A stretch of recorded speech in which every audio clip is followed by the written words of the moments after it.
Hi friends, பொதுவாக monster ஃபிஷஸ்க்கு வந்து tank setup பண்ணுறோம்னா நம்ம ஃப்ரீக்வெண்ட்டாக ஒரு ப்ராப்ளம் ஃபேஸ் பண்ணுவோம். என்ன ப்ராப்ளம்னா, நம்ம ஃபிட் பண்ணுற ஆக்சரிஸ் எல்லாம் அதே இடத்துல இருக்குமாங்கிறது டவுட்டு. நீங்களே பாருங்கள், இந்த ஹீட்டரை வந்து நான் ப்ராப்பராக செட் பண்ணியிருந்தேன்.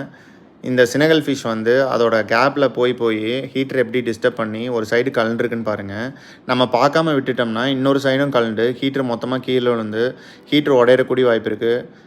அதர் அக்சரிஸுமே இதே மாதிரி டேமேஜாக இருக்க வாய்ப்பு இருக்குது. கேனிஸ்டரோட இன்லெட் அவுட்லெட் பைப்பு, ஏர் பம்போட ஏர் ஸ்ட்ரிப்பு, வேவ் மேக்கர்லாம் யூஸ் பண்ணோம்னா அதையுமே அட்டாக் பண்ணி லூஸ் பண்ணி விட்ரும்.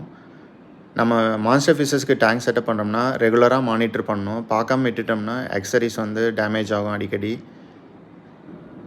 இந்த சினகல் ஃபிஷ்ஷோட பையிங் வீடியோவும் நான் ரீசெண்டாக சேனலில் போட்டிருப்பேன், செக் பண்ணி பாருங்கள். இந்த மாதிரி ஃபிஷஸ் அண்ட் பெட்ஸை பற்றி வீடியோ பார்க்குறதுக்கு சேனலை சப்ஸ்கிரைப் பண்ணி சப்போர்ட் பண்ணுங்கள். இந்த சினகல் ஃபிஷஸ்ன்னு இல்லை, இந்த மாதிரி எல்லா மான்ஸ்டர் ஃபிஷஸுமே பண்ணும்.